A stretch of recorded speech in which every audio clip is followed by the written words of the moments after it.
أبي علي مصطفى تم إخفاؤه قسرا من قبل النظام السوري من 7 سنين، وبآخر كلمات سمعناها منه قال لأمي: نظفت البيت وكل شي من أحلى ما يكون.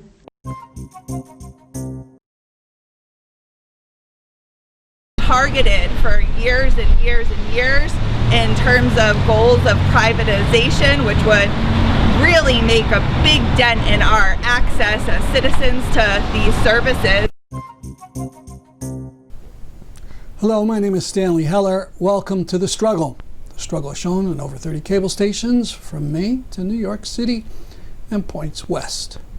Here's an imaginative form of protest using a projector to put a video on the wall of the Syrian embassy in Berlin, Germany.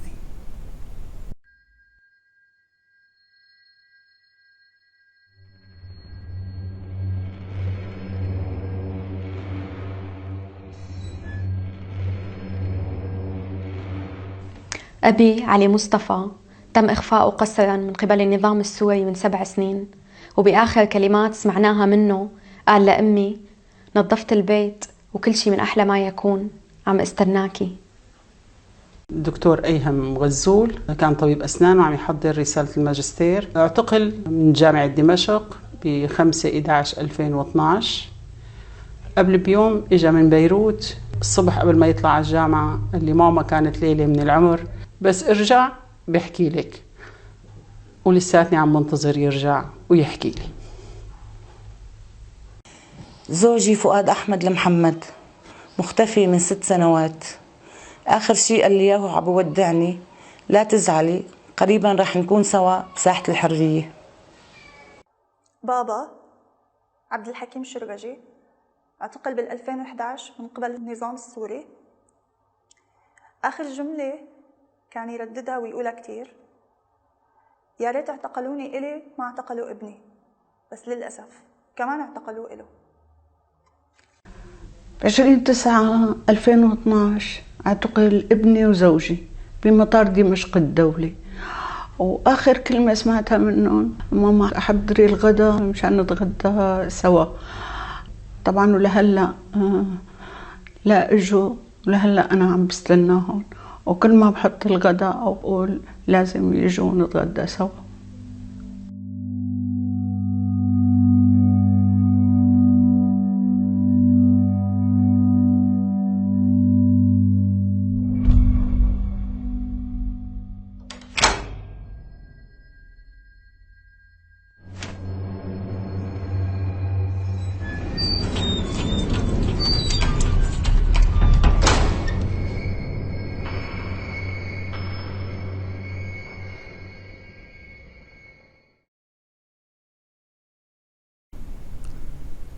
Two short videos about Israeli house demolitions. It's virtually impossible for a Palestinian to get a building permit from the Israeli government to build on the Palestinians' own land. Houses get built anyway, and the Israeli apartheid administration tears them down.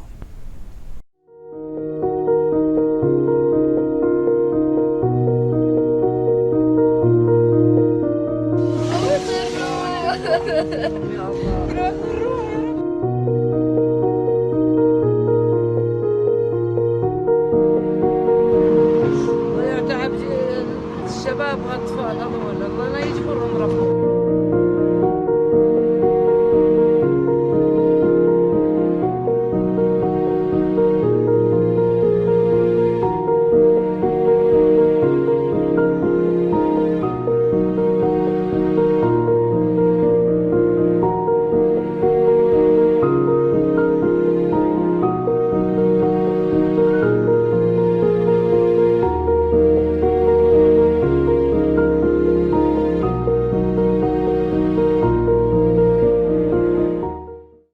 Do you get it? People have to tear down their own homes because if they're defiant and the Israeli government demolishes the house, the bill is far higher. Can you imagine tearing down your own house?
This demolition was done on September 2nd, the first day of school in Palestine. So which country now has the highest rate of new COVID-19 cases per million people? Or to put it another way, the highest rate of new COVID-19 cases. I'll give you 3 guesses.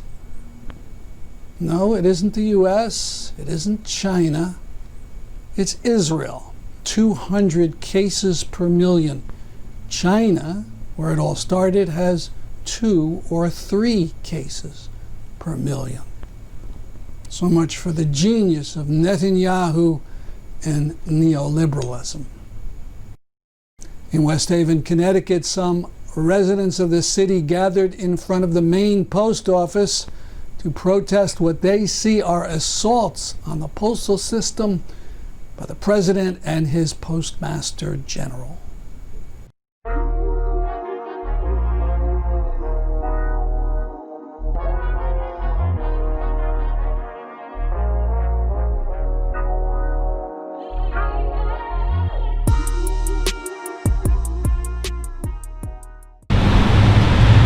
Audrey, why do you think the post office needs saving? There are a multitude of reasons why the post office is a critical service to all of us. From small businesses that utilize it to run their services and deliver their goods, from veterans and other folks who get their medications delivered by mail, from those of us who still get paper bills and important notices in the mail, and just in general as a way to communicate and stay connected with each other, as well as the jobs of the letter carriers and the post office workers. These are good, important union jobs that have benefits and insurance, and we should do as much as we can to preserve those jobs. Well, why do you think they're threatened? They're threatened due to the lack of funding that they've been able to receive in terms of the emergencies created by COVID. They also have unfortunately been targeted for years and years and years in terms of goals of privatization, which would really make a big dent in our access as citizens to these services. In particular, a bill that was passed many years ago that requires them to pre-fund their pensions for 50 years in advance, which is ludicrous as no other structure or service is required to do something of that sort. And it should also be noted the House has passed a bill over 200 days ago to undo some of that, and it is sitting on the desk of the Senate Majority Leader for the past 200 days. And what are you calling on the public to do? There's a variety of ways for the public to get involved. network with your friends and come join us to be out in public and get other people aware and involved. Call and email your representatives daily so that they have a daily reminder. This is an important, critical service you want preserved in your community. And to vote. Register to vote. Make sure your friends are registered to vote.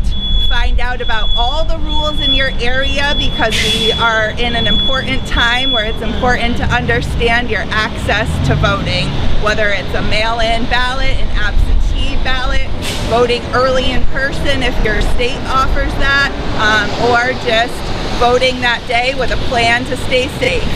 I'm Jim Pandaro. Just to follow up on what my good friend Audrey said, is that the post office was never intended to be a profit-making organization. It was set up in the early days of our republic as a service by the government to the people of the United States. And that's the way it was intended to be. It is not a business. This is a service by the government. And now from Democracy Now!, the latest about Belarus. This is Democracy Now!, democracynow.org, The Quarantine Report. I'm Amy Goodman with Nermeen Sheikh. We turn now to Belarus, where people marched and sang in Minsk on Wednesday during ongoing protests of thousands against Belarus President Alexander Lukashenko.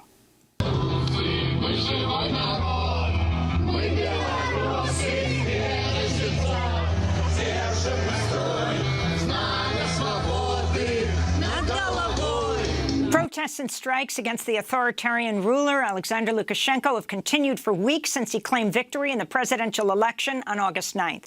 Critics say his victory was rigged, but he shows no sign of backing down. Lukashenko has ruled for 26 years. The states responded to ongoing protests with violence and repression.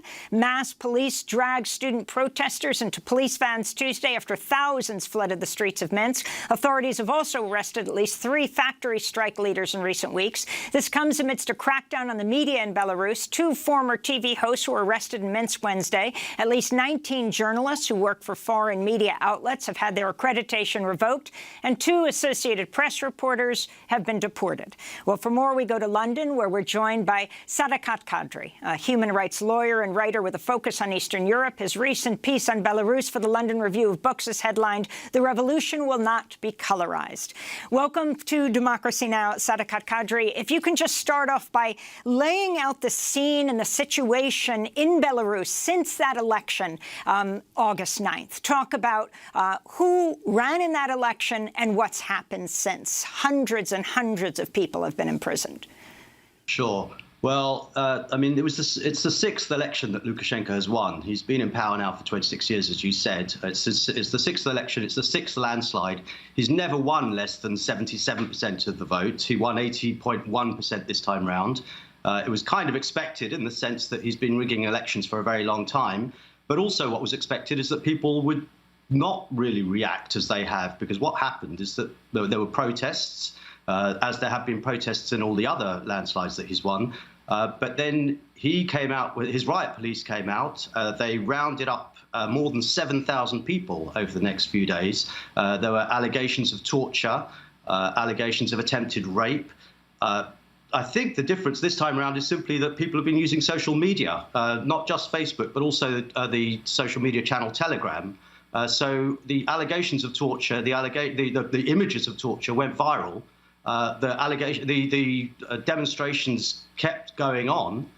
They didn't peter out as people kind of expected they would after a couple of days. They lasted for days, then weeks, and then the bedrock of Lukashenko's support over the last few years, factory workers, they came out on strike.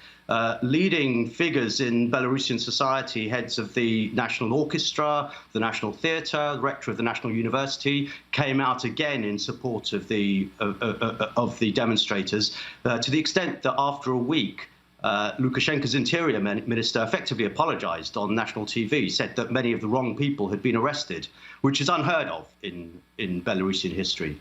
And for about a week, there was a kind of stalemate. There still is a kind of stalemate, but what that means is that demonstrators are coming out every weekend. As you said, since the university started again this week, students have been coming out.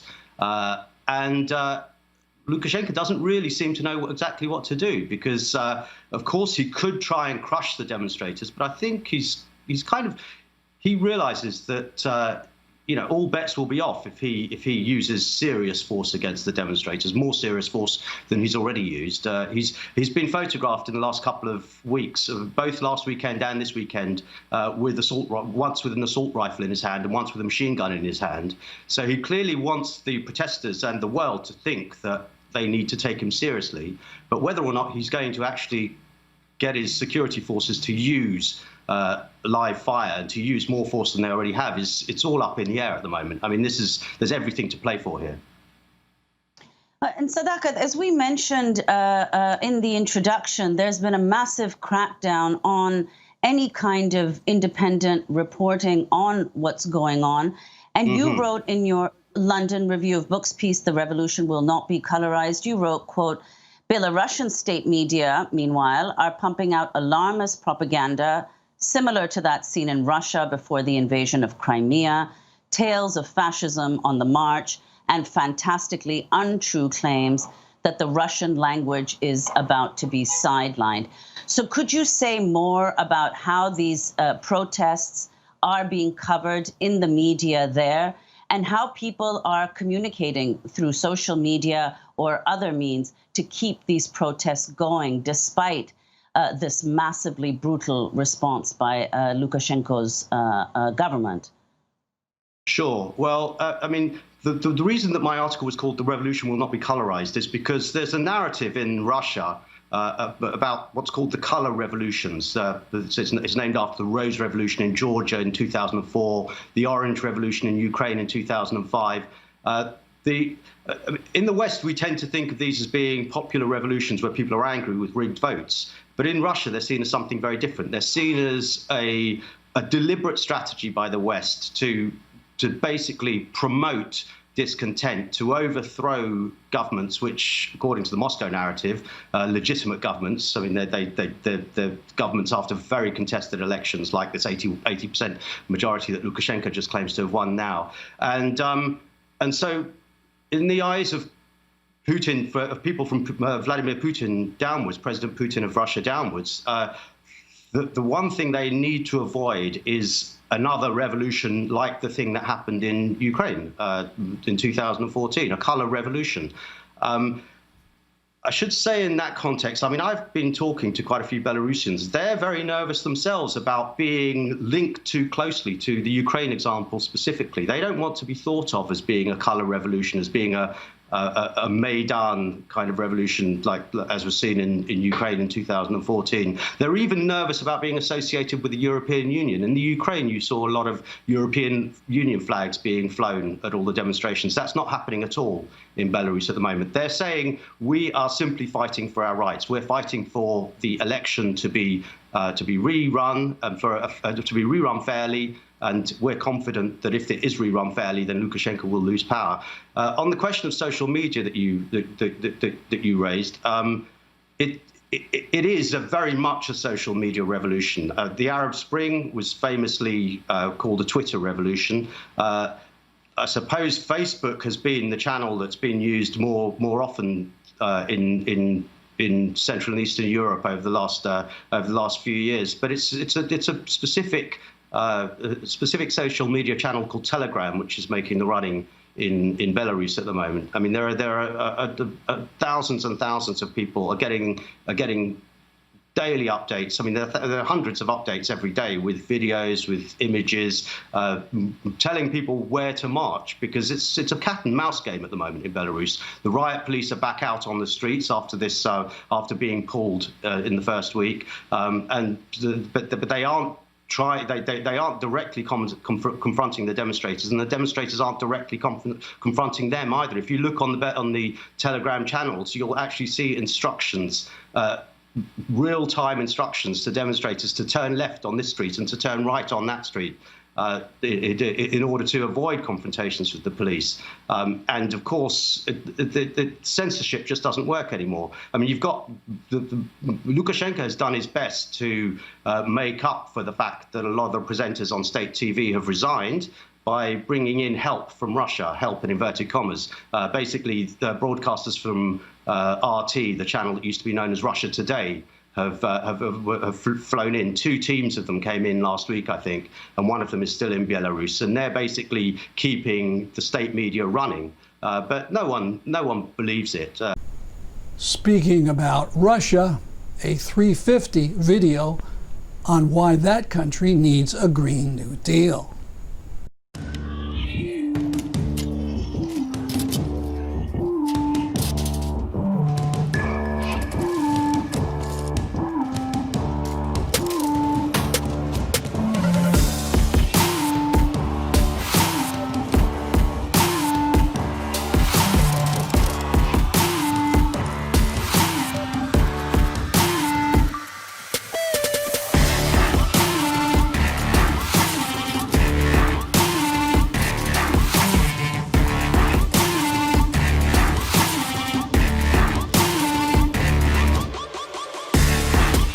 Мне кажется, сейчас очень важно тоже заниматься активизмом, чтобы показывать, что это, во-первых, возможно, и что мы можем повлиять на ситуацию.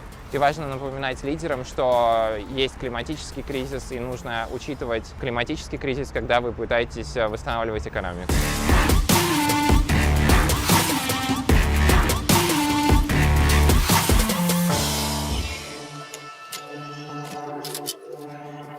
Мне кажется, что государство слишком долго они прислушивались только к бизнесу и пытались получить выгоду из всех своих действий.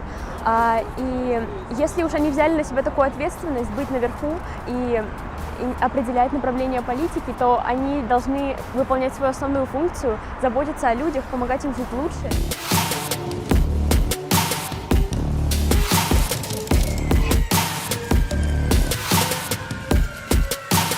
Сегодня, к сожалению, сложилась такая ситуация, что правительство, руководство Российской Федерации предлагает в качестве выхода поддержку и дальнейшее развитие существующих традиционных технологий, в том числе через поддержку традиционных секторов, которые составляют основу российской экономики. Это российский ТЭК, это нефть, газ, уголь, это новые месторождения, в том числе Арктики. На сегодня у России, как у всего мира, у других стран, сложилась уникальная ситуация, уникальная возможность выйти из коронакризиса в новую реальность с новой моделью экономики. Именно для этого российское отделение Greenpeace в партнерстве с коллегами, с Российским социально-экологическим союзом, с рядом других всероссийских организаций сформировали так называемую краудсорсинговую платформу «Зеленый курс России». Результат этой работы, этого проекта, этой платформы будет собран в специальную такую зеленую книгу и будет передан в правительство Российской Федерации.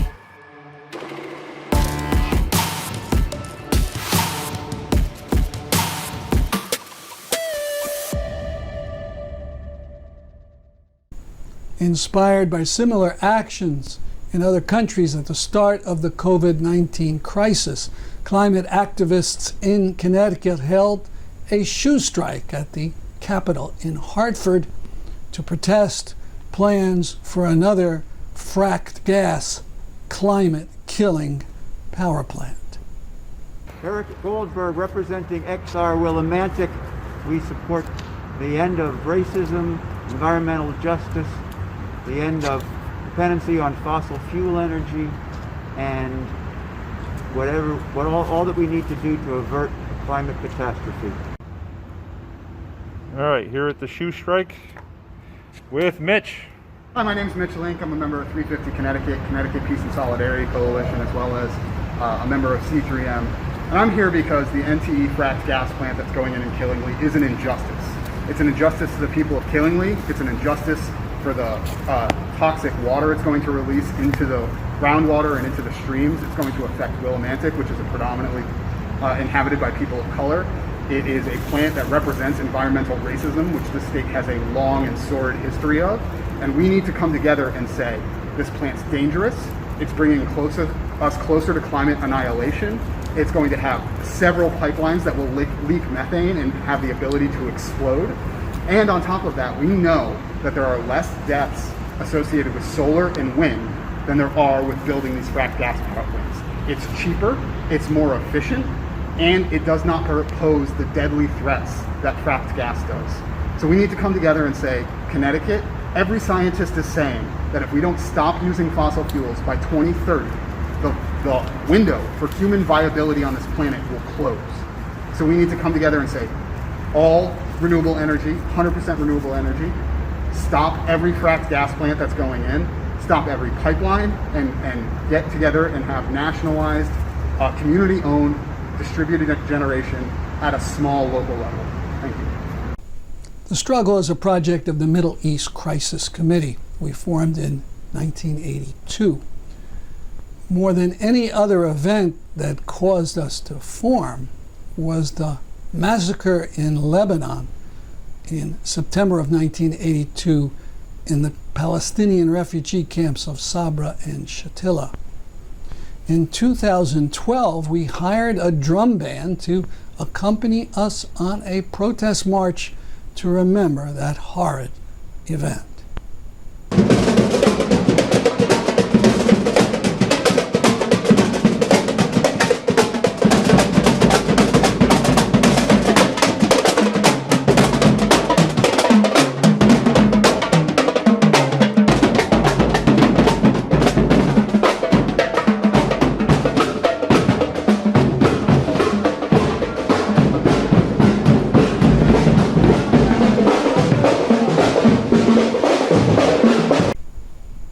As far as we can determine, no Lebanese or Israeli was ever arrested for any of the killings in that camp.